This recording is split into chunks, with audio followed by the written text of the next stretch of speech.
Hey everybody, welcome to another edition of NoDQ&A video right here on youtube.com/NoDQCW. And as always, NoDQ.com. We are coming off WWE United Champions. We had another 3-hour Raw this week. We got Hell in a Cell coming up. We got Bound for Glory coming up. Got a lot of questions here, so with that being said, let's get right down to it. This is from Witty Baltimorean, okay? Hey Aaron, do you think with the controversial endings at Night of Champions and Raw with the Cena Punk matches, along with these unknown referees, is this WWE's way of taking jabs at the NFL's replacement referees, or is it just pure coincidence? I'm guessing it's just a coincidence. The thing is, WWE has always had the rule, going back decades, that the referee's decision is final and there's no instant replay. And I'm sure when WWE first came up with this idea that it was some kind of knock on the NFL to make fun of them for having the replacement referees. But in the case with John Cena and CM Punk, I just think it's a way for them to progress the storyline between John Cena and CM Punk and not have one guy go cleanly over the other guy. And it's better than just having outside interference, which is what WWE usually does when they don't want one guy going clean over the other. Like I mentioned in the previous video, it's been a long time since they've done something like a double pin on a pay-per-view, so I didn't see a big problem with that. And then they had the foot on the ropes on Raw, so it was a way for John Cena to beat CM Punk, but give CM Punk an out and say that he got screwed, and that'll play into the storylines, and that'll help build up to the Hell in a Cell pay-per-view. So I just think it was WWE trying to do something just a little bit different from what they usually do. This is from Spazzy Noodles. What do you think of a possible Ryback and Miz feud? Well, I have to say I feel bad for the Miz. For a number of reasons. First of all, because he went out there on Raw and he did that Miz TV segment, which kind of fell flat. You had the crowd chanting boring at him, and that's never good. When somebody's chanting boring at you, I mean, we saw what happened with Lance Storm when people started chanting boring at him. It pretty much killed his career. So it's not really a good thing for Miz to be getting those kind of chants from people. And then on top of that, now he has to feud with Ryback, and WWE is pushing Ryback really hard, and it's looking like Miz is going to end up being the next guy that gets fed to Ryback.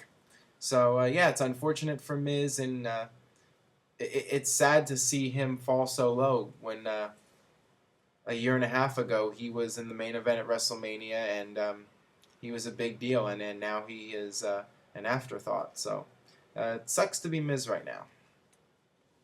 Hey Aaron, what do you think the state of the business would have been had Eric Bischoff and his partnership with Fusent Media hadn't fallen through, and he had purchased WCW, and WCW was allowed to remain on the Turner airwaves? Well, first of all, the partnership fell through because of the fact that WCW programming was canceled. Jamie Kellner, the Turner executive, made the call to cancel the programming, and then that's when Fusent Media bowed out, and Eric Bischoff was left with no backers. So if WCW programming had remained on TBS and TNT, and Bischoff was able to buy WCW, it would have been an uphill battle. I mean, WCW was just so damaged as a brand by that point. It would have taken millions of dollars and several years, and perhaps WCW could have been rebuilt, and the plan was for them to have a pay-per-view called The Big Bang, and they were going to start over fresh and basically do a reset of the company. So it would have taken a while to regain the fans' trust and rebuild the brand, but it definitely, the odds were against them being able to restore WCW to its previous glory. I mean, WCW was still losing a ton of money when they went out of business, and it just would have taken a lot. This is from Benji28383. Hey Aaron, big fan from the UK. What is the funniest moment you remember in your time as a wrestling fan? P.S. Keep up with the great videos. Compelling viewing. Well, thank you for that. The funniest moments for me growing up was Vince McMahon and Steve Austin when Vince was in the hospital and Steve Austin came in. The bedpan, all that stuff, that was classic. And the DX Nation parody. Just a lot of that stuff from the Attitude Era was really funny. And Mick Foley and The Rock and Sock Connection, This Is Your Life. All that stuff was great. This is from Hell's Gate 915. Hey Aaron, you answered a question about New Jack's comments on Jerry Lawler on the text version by saying, quote, "Who's New Jack?" I didn't know who he was, but I found out on NoDQ.com who first reported the story. So how do you not know who he is? Well, it was a little something called sarcasm, and I was hoping the fact that I added a little wink face at the end of the Who's New Jack that people would have realized that was sarcasm, but apparently I failed. But yeah, it was a joke, and I made that joke because New Jack has been out of the public eye for so long now, and my basic thoughts on New Jack and his comments was that it's just him trying to be controversial and trying to draw attention to himself. I mean, that's what he does, and just, you know, a desperate attempt to try to stay in the spotlight because he has been a non-entity in the wrestling business for a long time now. This one comes from Truth MMA. Hey Aaron, I was wondering why Damien Sandow hasn't been pushed this past month after his rivalry with Brodus Clay ended. I wouldn't say that his push has been ended. He was on Raw this past Monday. He beat Zack Ryder. So it's clear that WWE hasn't given up on him yet. Now, I've mentioned this before in previous videos. I think that the Damien Sandow character as it is right now can only go so far. I think that you're going to need to evolve the character at some point.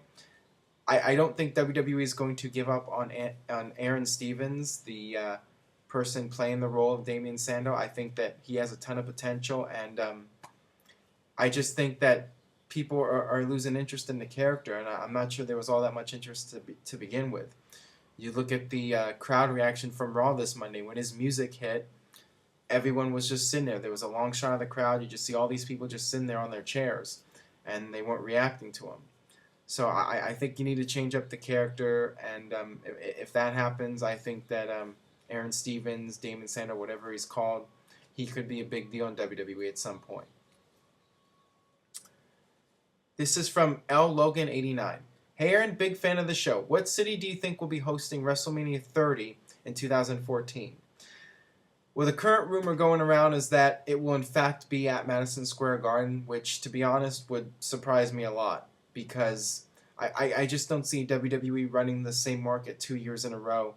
And I also don't see WWE doing WrestleMania 30 in Madison Square Garden when you could be running a huge stadium. There's so much more money to be made doing WrestleMania in a big stadium.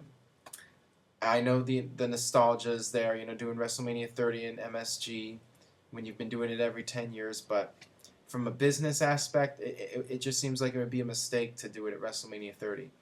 I'm hoping they'll do it in a stadium. Like, I'd love to see it in Los Angeles, maybe the LA Memorial Coliseum, maybe do it in Chicago. But regardless of where they do it, I think that they should keep the stadium tradition at this point. Hey Aaron, is there some sort of personal issue between Michael Cole and JBL? When JBL came out for Raw, he looked really pissed off and was hesitant to shake Cole's hand. Your thoughts? No, there's no issues between Michael Cole and JBL. It's just JBL playing his character. His character never liked Michael Cole. When they were doing commentary years ago, he always ragged on Michael Cole. So it's just JBL continuing to play that character. And it makes for good television. I mean, it's fun hearing JBL ripping to Michael Cole all the time. I love it. So it's entertaining, and yeah, there's nothing to it really.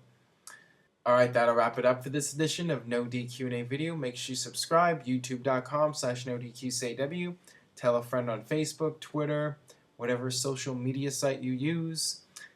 Submit questions, formspring.me/AaronRift. try to submit a question that I haven't answered already, go back and watch the other videos. Check out No DQ&A video number 188.